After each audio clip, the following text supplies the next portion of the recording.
Hola amigos y amigas, les saluda Carlos Ayala Ramírez, bienvenidos y bienvenidas a su canal Por una civilización que humanice.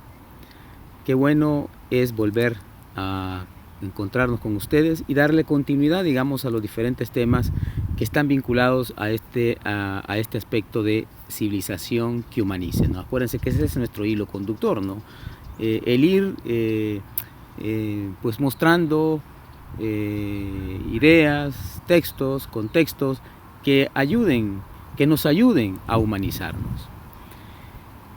El tema para esta vez le he titulado Mirada creyente del Papa Francisco ante el COVID-19 y otras pandemias. Mirada creyente.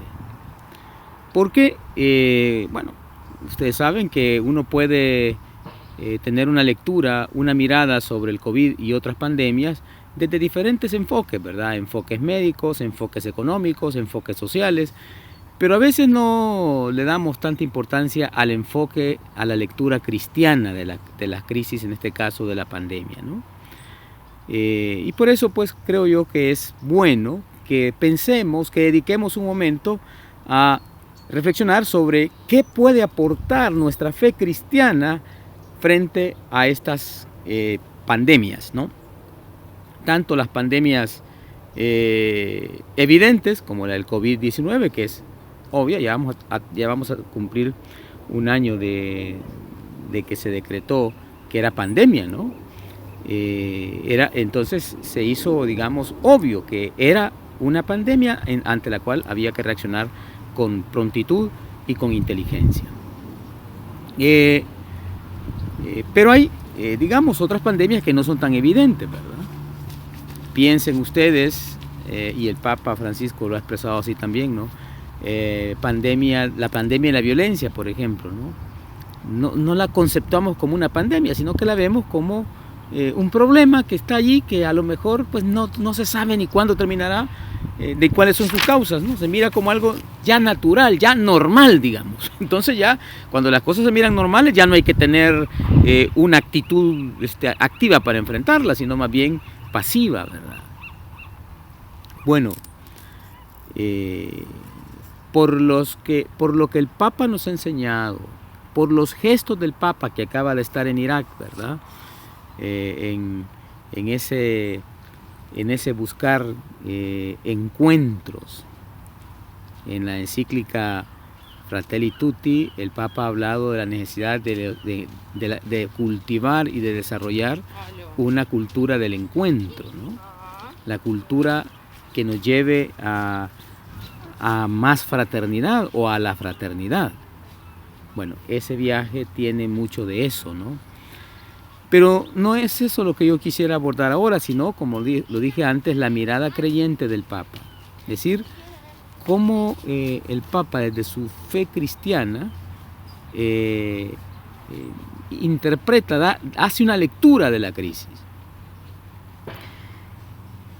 Podemos decir, antes de, digamos, de darle desarrollo y contenido a esta conversación, podemos decir que hay como 3 rasgos muy importantes del modo que tiene el Papa de estar en la realidad.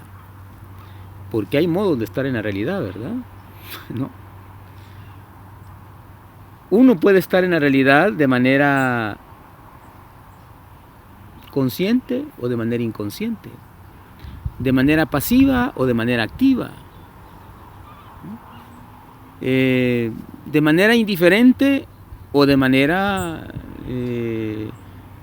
comprometida. En el caso del Papa, por lo que hemos leído en sus documentos, su forma de estar en la realidad es una forma que se puede, digamos, describir en 3 verbos, ¿verdad? Primero, el verbo contemplar.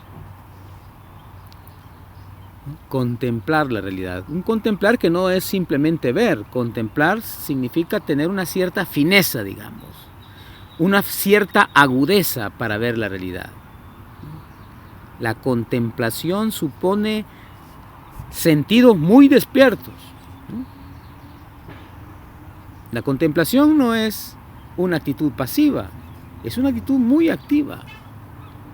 Bueno, en el Papa se puede notar tanto por lo que escribe, por lo que enseña, por sus exhortaciones, por sus encíclicas, por sus libros. Este aspecto del contemplar está muy presente, digamos. Pero también el discernir, siguiente verbo, ¿no? El discernir, discernimiento, el distinguir los aspectos de la realidad. Él suele decir que las ideas se discuten, pero la realidad se discierne. Es una frase muy bonita de él, ¿verdad? Uno puede discutir ideas y puede estar más o menos de acuerdo o no. Pueden haber contraposiciones en las ideas, sí, pueden haberlas, ¿no? Nadie ha dicho que vamos a ser uniformes en lo que pensamos, ¿verdad? No. Pero la realidad no es un asunto solo de discutir. La realidad hay que discernirla. Hay que saber distinguir en la realidad lo real de lo aparente, lo real de lo virtual, ¿verdad? Hay que saber distinguir lo que humaniza de lo que deshumaniza. En la realidad, cuando se trata de la realidad, estamos convocados a discernirla. Esa es la otra actitud que podemos encontrar en el Papa Francisco, ¿no? Esa capacidad de discernimiento de la realidad. No simplemente un discutirla, sino un enfrentarnos a la realidad de las cosas. Y el tercer verbo es proponer. Fíjense, primero contemplar, segundo discernir y el tercero proponer. Proponer salidas de solución a los problemas. Proponer alternativas que nos ayuden a pasar de las condiciones críticas a condiciones más estables, digamos, de condiciones más vulnerables a condiciones con mayor estabilidad humana, mayor estabilidad económica, social, etcétera, ¿no? Bueno, digamos que esos tres verbos definen bastante bien a este Papa, que ya va a cumplir 8 años de estar en el pontificado, ¿no? A él fue elegido como Papa en el 2013, no sé si se acuerdan, ¿verdad? El tiempo ha pasado rápido y este Papa ha tenido como elementos que en un corto tiempo han causado un gran impacto, digamos, ¿verdad? Bueno, pero de nuevo, quiero recordarles el tema que me trae para compartirlo con ustedes, ¿no? ¿Cuál es la mirada creyente del Papa Francisco ante el COVID-19 y otras pandemias? O dicho de otra manera, ¿cómo ha hablado de Dios el Papa en estos tiempos críticos? ¿Qué ha significado la palabra o la realidad Dios? O como dirá en algún libro el Padre Sobrino, el asunto de Dios, ¿verdad? ¿Cómo ha implicado? ¿Qué? ¿Hablar de Dios tiene relevancia en estos contextos? Bueno, algunos han hablado de Dios, pero a manera de susto, ¿verdad? ¿No? Nos han asustado con el nombre de Dios. ¿Cómo ha hablado el Papa Francisco de Dios en los tiempos de pandemia y pospandemia? Que todavía no salimos, ¿verdad? El hecho de que ya haya un proceso de vacunación no quiere decir que ya salimos de la crisis. No, sería un error pensar eso, ¿no? Y más todavía si estamos en países pobres, ¿verdad? Porque en los países pobres los procesos de vacunación van a ser más lentos, digamos. Van a llegar más tarde. Desgraciadamente, ¿verdad? Bueno, ¿cómo es que ha hablado de Dios? ¿Qué ha significado Dios en estos contextos de crisis? Acuérdense que hablar de Dios tiene que ser algo serio, ¿verdad? No se habla de Dios fácilmente, ¿no? Estamos hablando ante un misterio que nosotros llamamos Dios, como decía Karl Rahner, ¿verdad? Ese teólogo alemán famoso jesuita, ¿no?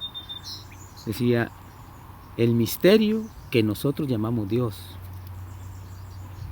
¿Cómo ha hablado el Papa Francisco de ese misterio en estos contextos críticos.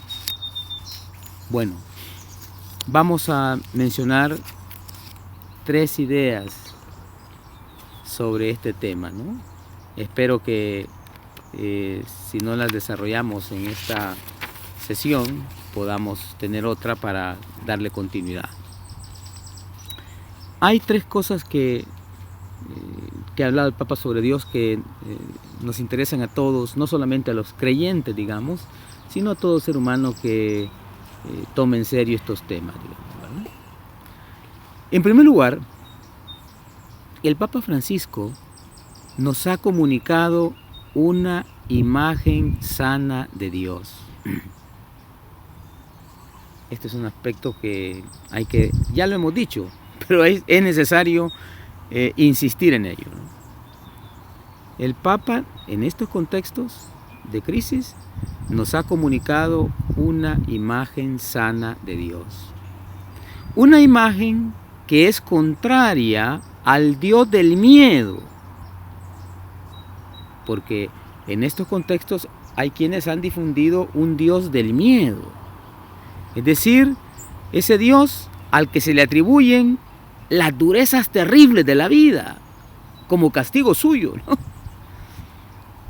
¿Cuántos no anuncian eso, no? Que las cosas terribles que pasan a la humanidad, algunos la interpretan como un castigo de Dios, y por tanto se genera un miedo a Dios, digamos. Muy por el contrario, cuando el Papa habla de Dios en estas circunstancias, habla de un Dios que es aliado nuestro, no nuestro enemigo. Un Dios cuya esencia es la misericordia y por tanto nunca es indiferente.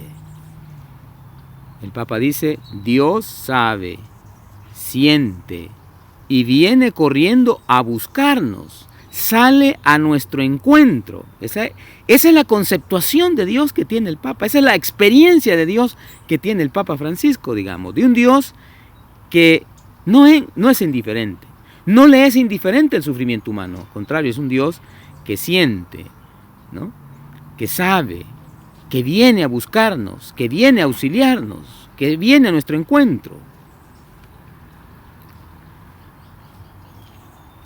Este es uno de los puntos que debemos agradecer de tener un Dios así, ¿no? Así es el Dios también que nos ha revelado Jesús, ¿no? Pero hay algo más. Esta solo es una cara de la moneda, ¿no? Tenemos un Dios que sabe, siente y corre a nuestro encuentro. Esa es una cara de la moneda. Viene la otra cara de la moneda. Pero ese Dios es también un Dios que cuenta con nosotros, ¿no? Cuenta con nosotros en la concreción de un mundo diferente, ¿no? Ese Dios cuenta con usted y conmigo para hacer que el proyecto de justicia, que el proyecto de humanización pueda ir realizándose ahí donde cada creyente se encuentra en la vida. Desde el lugar en el que vive se puede ir construyendo. Ese Dios cuenta con nosotros. No solo es un Dios indiferente, sino un Dios que sabe y siente y nos busca, sino que también es un Dios que sabe que tiene y requiere y necesita y tiene colaboradores y colaboradoras, ¿verdad? En esa línea, el Papa afirma que siempre que haya una respuesta en el mundo, que sea inmediata, que sea cercana, que sea cariñosa, que sea preocupada, siempre que haya una respuesta con esos rasgos, ahí está presente el Espíritu de Dios. Qué formulaciones más delicadas estas, ¿verdad? Ese Dios del que nos habla la Biblia, que se reveló plenamente en Jesús y del que nos habla también el Papa, es un Dios que cuenta con nosotros, ¿no? Y cuenta con nosotros para mostrar, digamos, una respuesta eficaz frente a los problemas que vivimos, una respuesta inmediata, cercana, cariñosa y preocupada. Siempre que haya una respuesta así, dice el Papa, allí está presente el Espíritu de Dios. Y el Papa ha hablado, por ejemplo, de los mártires de la pandemia, ¿no? Enfermeras, médicos, voluntarios, y entre esos grupos, obviamente, destaca mucho el papel de la mujer. En estos mártires de la pandemia hay muchas mujeres, digamos. Estamos también en el contexto en marzo. Acuérdense, marzo es un mes para los salvadoreños y para los latinoamericanos también, ¿verdad? Un mes de mucha memoria histórica. Además de memoria universal, como es el caso del Día Internacional de la Mujer, ¿verdad? Pero también en marzo recordamos dos memorias fuertes, ¿no? La memoria martirial del padre Rutilio Grande, que este año se cumplen 44 años de su martirio, ¿no? Y la memoria martirial de San Óscar Romero, ¿no? Bueno, entonces, desde su mirada creyente, esta temática la vamos a continuar después porque ya veo que el tiempo me va avanzando y tengo bastante material todavía. Vamos a tener un video, uno o dos videos más sobre este tema. Pues desde su mirada creyente, el Papa Francisco considera la pandemia del COVID-19 como nuestro momento Noé. Así le llama él, recordando toda esa historia de Noé y el arca, ¿no? Noé, acuérdense, representa en la historia de salvación un momento de volver a refundar el mundo, de volver a refundar la humanidad, ¿no? Pues dice el Papa, la pandemia del COVID-19 puede ser considerada como nuestro momento Noé, como nuestro momento de refundación. A eso se refiere, ¿no? El arca de Noé representa, viene después de que Dios se ha arrepentido, digamos, de haber creado al ser humano. Entonces, es como una recreación, digamos, el momento Noé. Es el momento de refundar. Esto, siempre y cuando, dice el Papa, encontremos el arca de los lazos que nos unen. Siempre y cuando encontremos el arca de la caridad, el arca de la común pertenencia. El arca ahí tiene un carácter simbólico, digamos, ¿no? El arca será la solidaridad humana. Allí donde haya solidaridad hay posibilidades de salvación, digamos, de la vida. El arca es esa referencia a la necesidad de solidaridad, a la necesidad de la caridad, a la necesidad de la conciencia de la pertenencia común. Nos necesitamos unos a otros. Separados, individualizados, no es así como logramos la salvación. La salvación es posible en comunidad, cuando todos los seres humanos caigamos en la cuenta que la vida y los desafíos que plantea la vida nos compete a todos y todas, ¿verdad? Bueno, este es el momento que le llama el momento Noé. Y dice el Papa que la historia de Noé, en el Génesis, no habla solo de cómo Dios ofreció una salida de la destrucción, ¿no? Habla también de todo lo que pasó después. ¿Qué viene después? Bueno, después viene la regeneración de la sociedad humana. Después viene volver a respetar los límites, porque en la vida hay límites. No nos olvidemos de eso, ¿no? A veces hemos pensado que no hay límites, ¿verdad? Por ejemplo, que no hay límites en los bienes que tiene la naturaleza. Como que podemos depredar a diestra y siniestra y no va a pasar nada. No, no, puede pasar, claro. Por eso esa historia habla también de volver a respetar límites, de frenar la carrera por la riqueza y el poder. Cuando una sociedad lo mueve solo el afán de riqueza y poder, por ese lado no nos vamos a humanizar. Ténganlo eso por seguro.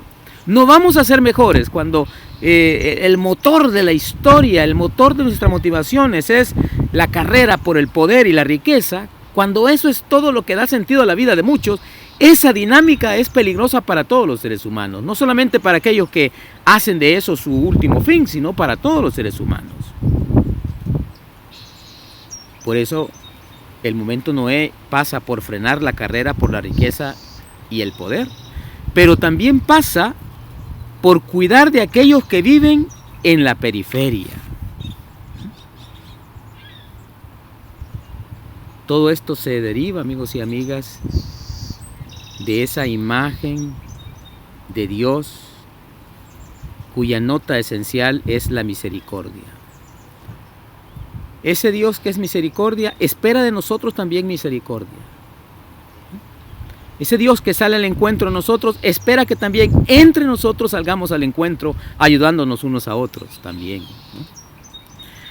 Bueno, este es el primer rasgo, este es el primer rasgo de la forma como ha hablado Dios, cómo ha hablado el Papa de Dios en esta pandemia, ¿no?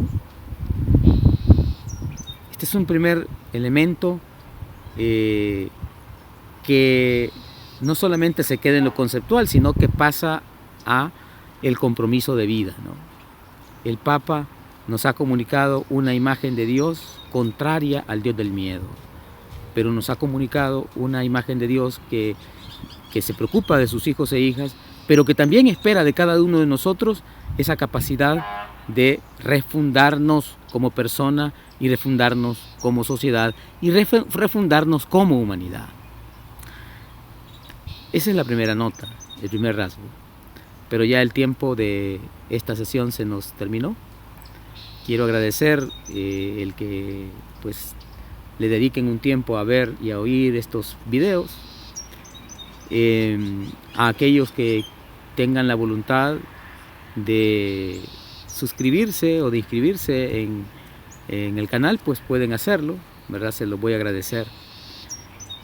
Y bueno, vamos a continuar con este tema en la próxima. Hasta entonces.